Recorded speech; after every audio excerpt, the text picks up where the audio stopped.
ಆಲೋಚನೆಯ ಆರಾಧನೆ ಎಲ್ಲ ನಿಂದೇನೆ, ಆಲಾಪನೆಯ ಆಕರ್ಷಣೆ ಎಲ್ಲ ನೀನೇನೆ. ನಾವಿಬ್ಬರು ಒಂದಾದರೆ ಖಂಡಿತ ಈ ಜೀವನ ಅಲ್ಲಿಂದಲೇ ಅದ್ಭುತ. ಕನಸಿಗಿಂತ ಸೊಗಸು ನಿನ್ನ ಸನಿಹ, ಜಗವಿ ಸುಳ್ಳು ನನಗೆ ನಿನ್ನ ವಿನಃ, ಯಾರೋ ನನಗೆ ನೀನು. ಆಲೋಚನೆಯ ಆರಾಧನೆ ಎಲ್ಲ ನಿಂದೇನೆ, ಆಲಾಪನೆ ಆಕರ್ಷಣೆ ಎಲ್ಲ ನೀನೇನೆ.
ಹಲೋ. ಹಾಯ್ ಅಮ್ಮು, ಮನೆ ರೀಚ್ ಆದ್ರಾ? ಆದ್ರ ಅಂತ ಯಾಕೆ, ಆದ್ಯಾ ಅಂತ ಕೇಳಿ. ಸರಿ ಆಯ್ತು, ಮನೆ ರೀಚ್ ಆದೇನೆ. ಹ? ಇದು ಸ್ವಲ್ಪ ಜಾಸ್ತಿ ಆಯ್ತು. ನಾನ್ ಕರೆದಾಗ ಬಂದಿದ್ದಕ್ಕೆ ಥ್ಯಾಂಕ್ಸ್. ನನ್ನನ್ನು ಕರೆದಿದ್ದಕ್ಕೆ ಥ್ಯಾಂಕ್ಸ್. ನೀನ್ ಅಲ್ಲಿಂದ ಹೊರಟ ಮೇಲೆ ನಮ್ಮ ಹುಡುಗರೆಲ್ಲ ಜೊತೆಲೇ ಇದ್ರು. ಆದ್ರೂ ಕೂಡ ದೊಡ್ಡ ಕ್ರಿಕೆಟ್ ಸ್ಟೇಡಿಯಂ ಅಲ್ಲಿ ಒಬ್ನೇ ನಿಂತಿರೋ ತರ ಫೀಲ್ ಆಗ್ತಾ ಇತ್ತು. ನನಗೂ ಅಷ್ಟೆ. ಈ ಊರಲ್ಲಿ ಅಷ್ಟೊಂದು ಟ್ರಾಫಿಕ್ ಇದ್ರೂ ಯಾವ ಸೌಂಡು ಕೇಳಿಸ್ತಾ ಇರ್ಲಿಲ್ಲ. ಇಡೀ ರೋಡಲ್ಲಿ ಒಬ್ಳೇ ಇದ್ದೀನಿ ಅಂತ ಅನ್ನಿಸ್ತಾ ಇತ್ತು.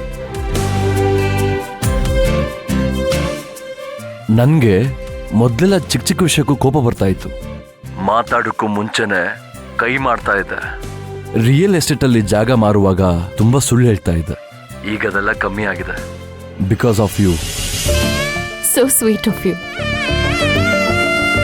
ಕಲ್ಲು ವಿಗ್ರಹ ಆಗ್ತಿದೆ ಅಂತ ಅರ್ಥ. ನಿಮ್ಮ ಅಕ್ಕನ್ಗೆ ನಮ್ ಬಗ್ಗೆ ಏನಾದ್ರು ಡೌಟ್ ಬಂದಿದ್ಯಾ? ಅಭಿರಾಮಿ,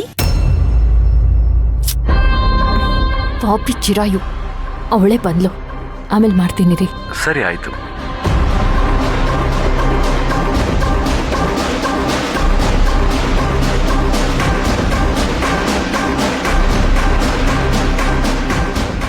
ಲವ್ ಗುರು ಸಹಾಯ ಇಲ್ಲದೆ ನಾನೇ ಸ್ವತಃ ಮಾತಾಡ್ತಾ ಇದ್ದೀನಿ. ಇಷ್ಟ ಆಯ್ತೋ ಇಲ್ವೋ ಗೊತ್ತಿಲ್ಲ. ನಿನ್ನ ಹತ್ರ ಸ್ವಲ್ಪ ಮಾತಾಡ್ಬೇಕಿತ್ತು. ಏನು? ಏನ್ ವಿಷಯ ಹೇಳು. ನಿನಗೆ ಇಬ್ರು ಹುಡುಗರ ಪ್ರೊಫೈಲ್ನ ಶಾರ್ಟ್ ಲಿಸ್ಟ್ ಮಾಡಿದ್ದೀನಿ.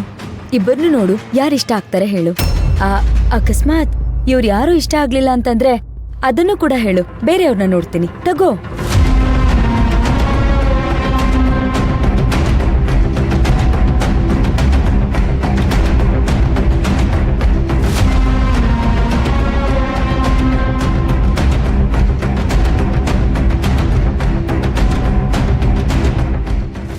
ಏನ್ ನಿನ್ ಉದ್ದೇಶ?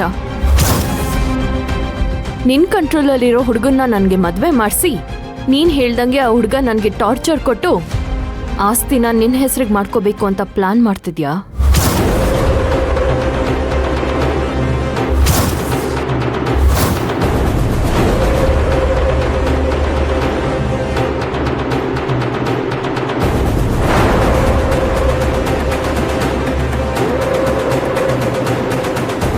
ಇದೆಲ್ಲ ನನ್ನ ಹತ್ರ ನಡೆಯಲ್ಲ.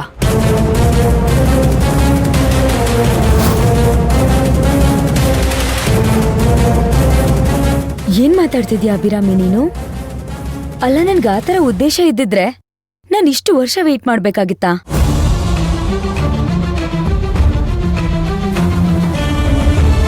ನನಗ್ ಮದುವೆ ಆದ್ಮೇಲೆನೆ ಆಸ್ತಿ ಕೈಗೆ ಬರೋದು ಅಂತ ವಿಲ್ ಬರ್ದಿದ್ಯಲ್ಲ,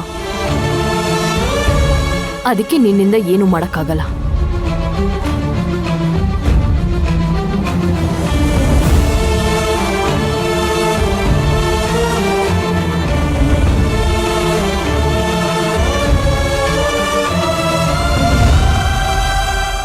ಹಾಗಾಗಿ ಅವಾಗ ನಿನ್ ಮಾತ್ ಕೇಳೋ ಹುಡುಗನ್ನ ನನಗೆ ಮದ್ವೆ ಮಾಡಿಸಿ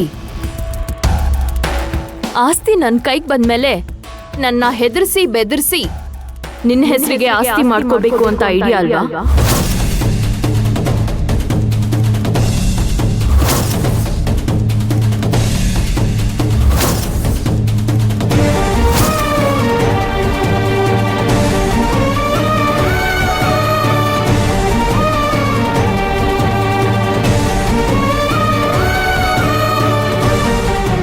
ಏನ್ ಹಾಗೆ ನೋಡ್ತಾ ಇದ್ಯಾ?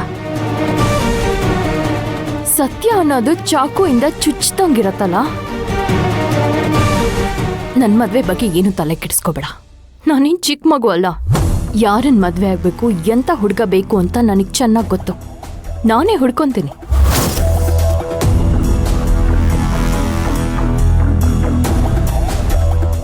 ನೀನೇ ಹುಡ್ಕೋ, ನನಗೇನೂ ಅಭ್ಯಂತರ ಇಲ್ಲ. ಆದ್ರೆ ನನ್ ಬಗ್ಗೆ ನಿನಗೆ ಇಂಥ ಒಪಿನಿಯನ್ ಇದೆ ಅಂತ ಗೊತ್ತಿರ್ಲಿಲ್ಲ.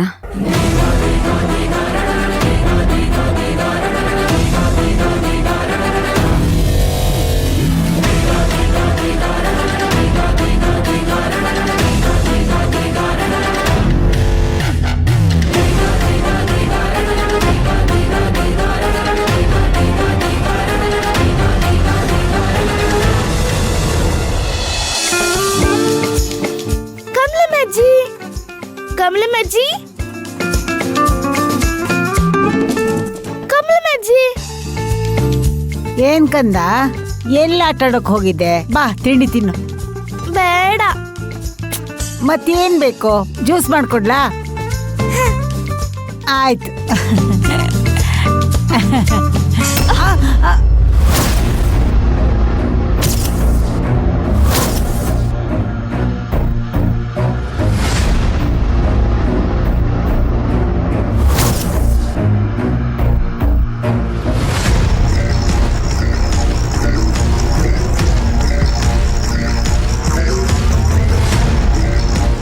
ಮನೇಲಿ ಓಡಾಡ್ಬೇಕಾದ್ರೆ ಸ್ವಲ್ಪ ಮೈ ಮೇಲ್ ಜ್ಞಾನ ಇಟ್ಕೊಂಡು ಓಡಾಡ್ಬೇಕು ತಾನೆ.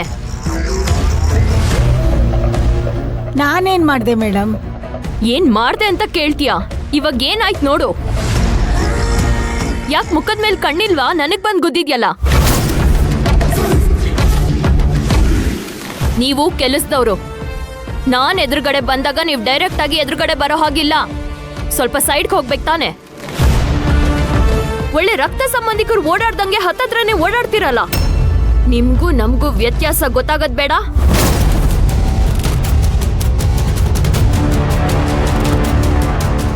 ಆಯ್ತು ಮೇಡಮ್, ಹಾಗೆ ಮಾಡ್ತೀನಿ.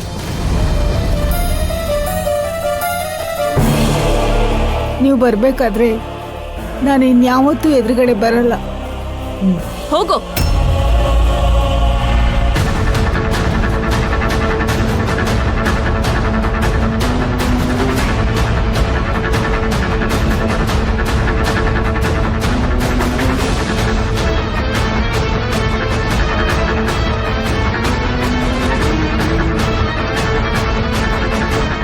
ನೋಡು ಭೈರವಿ, ಮನೆ ಕೆಲಸದವರೆಲ್ಲ ಹೆಂಗ್ ಓಡಾಡ್ತಾರೆ.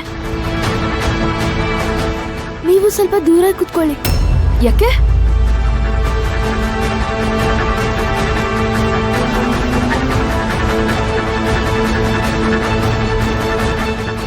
ಮನೆಯವ್ರು ಬಿಟ್ಟು ಬೇರೆಯವ್ರು ಬಂದ್ರೆ ಅವ್ರ ಹತ್ರ ಕೂರ್ಬೇಡ, ಅವ್ರು ಏನೇ ಕೊಟ್ರು ತಿನ್ಬೇಡ ಅಂತ ಅಮ್ಮ ಹೇಳಿದ್ದಾರೆ.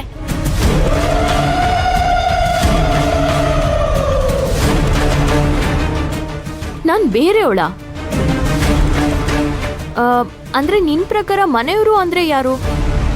ನಾನು, ಅಮ್ಮ, ಅಪ್ಪ, ಕಮಲಮ್ಮಜ್ಜಿ, ರೂಪ ಆಂಟಿ.